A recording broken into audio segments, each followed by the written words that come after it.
Membres de la diaspora, afrodescendants d'ici et d'ailleurs, sentez-vous saluer. Je, je vous fais cette vidéo pour parler de réveil africain. Vous avez été nombreux ces 2 dernières semaines à voir pulluler dans les réseaux sociaux, dans les médias, suite au conflit en Palestine, à Gaza, opposant israéliens et palestiniens. Énormément de supports. J'ai analysé les éléments sémantiques du web. Il y a toute une campagne qui a été orchestrée en fait de propagande ou de défense, prenez comme vous souhaitez. En tout cas, une réaction de la communauté maghrébine face à cette injustice, parce que c'est vraiment le vrai terme qu'il faut employer pour le coup. L'injustice qui se passe en Israël et cette géopolitique à géométrie variable, cette opposition un petit peu entre le bloc sioniste mené par les États-Unis pour défendre Israël et de l'autre toute une communauté arabo-musulmane qui tente de faire intervenir des puissances, de faire agir d'autres puissances comme la Russie, comme la Chine, pour jouer un rôle de contrepoids et forcer à l'arrêt des massacres, des populations palestiniennes. J'ai trouvé ça fort de propos. Moi-même, je partage cette démarche-là, parce que si vous voulez, sortant d'un cursus où on parle beaucoup de géopolitique, on parle d'un monde, on parle de l'égalité, etc. Bon, je comprends aujourd'hui en 2024, nous sommes dans un monde un peu dominé par le diable, parce que c'est fou de voir pendant toutes ces années où on a été un peu forcé de tendre vers l'inacceptable, hein, tout simplement. Hein, je veux dire, euh, l'existence même des États-Unis, ça ne fait pas du bien au monde. L'existence même des pays comme Israël, ne fait pas beaucoup de bien à l'humanité. Hein. C'est beaucoup de catastrophes hein, qui se déroulent ci et là. Mais en tout cas, je voudrais vous parler de réveil africain. Ce que je trouve inhérent, je trouve inédit, c'est que c'est à quel point l'homme noir, l'homme africain, n'est pas suffisamment averti, n'est pas suffisamment en révolte par rapport à ce qui lui arrive, et cette prépondérance à ne pas réfléchir en communauté. On voit une communauté maghrébine qui résonne en communauté, on voit la communauté indienne qui résonne en vraie communauté, on voit la communauté juive s'organiser elle-même, mais la communauté noire, nous sommes en reste. Alors je vous passe les nombres d'exemples, parce que je pense que sur 2023-2024, combien de vidéos y a-t-il eu de jeunes gens à qui on a refusé un restaurant pour des faits avérés de racisme, hein, qui sont venus se plaindre sur les réseaux sociaux. Moi, j'appelle ça des réactions de losers. Hein. Donc, l'heure n'est plus à la victimisation et la population africaine doit l'intérioriser.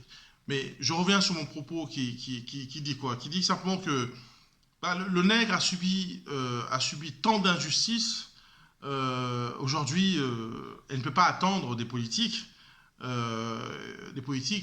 qu'elles se lèvent pour défendre la communauté africaine. La communauté africaine doit se prendre en charge et essayer d'imiter les autres communautés, ne serait-ce que pour défendre, pour s'autodéterminer. Donc, nous devons comprendre que nous avons des intérêts à défendre, et tant que nous resterons disloqués, où chacun va de son côté, bon, je vois ce qui se passe au niveau de l'AES et ce qui se passe pour les autres, le Sénégal qui veut tracer une autre voie, les gens qui sont au niveau de la CEDEAO, malgré tout ce qui s'est passé, ça veut dire qu'il y a un malaise. Aujourd'hui, je m'exprime au nom de ce réveil communautaire, parce que l'Afrique doit structurer.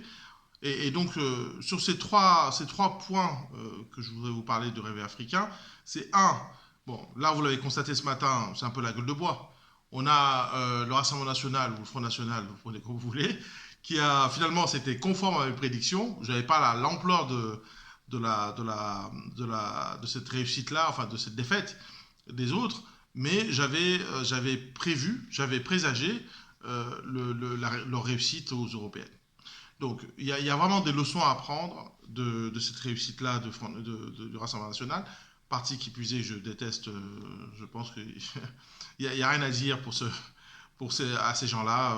Comme je me suis exprimé en tant que Sénégalais, je me suis exprimé à l'époque lors de la visite de Marine Le Pen à Macky Sall au Sénégal. Je ne comprends même pas qu'on puisse médiatiser autant d'affaires. Moi, en tout cas, il y a une chose pour ce réveil africain que je dois dire.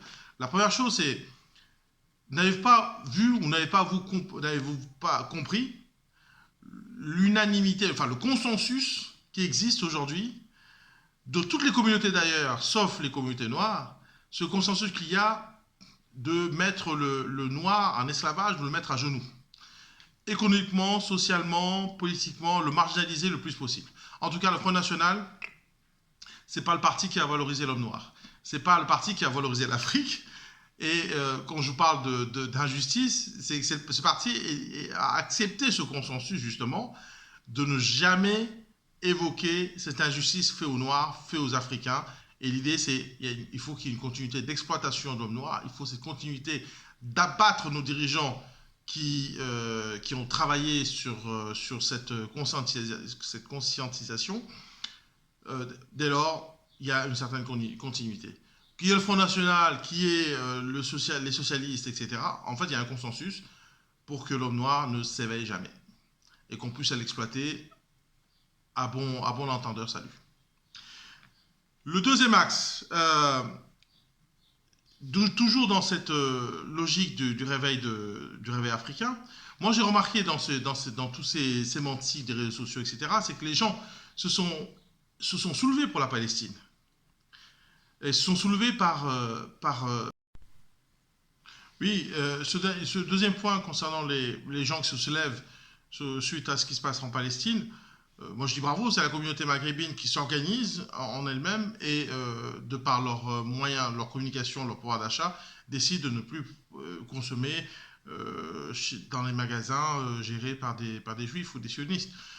Alors, quid, que font-ils, ou que font les Africains lorsque leurs intérêts, parce qu'ils ont des intérêts à défendre également, lorsque les intérêts sont menacés?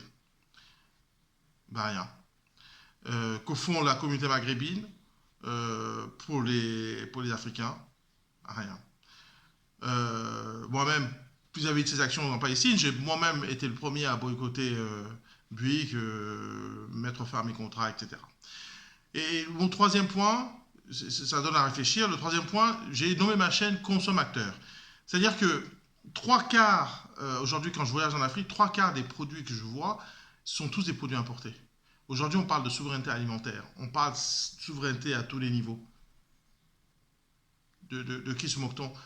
Ce qui est important aujourd'hui, c'est que la communauté africaine prenne conscience qu'une guerre lui est menée contre ses intérêts, contre elle-même. Maintenant, savoir quelles sont les actions que nous pouvons prendre justement pour se préserver en tant que communauté et avoir des actions concertées. Je vous remercie.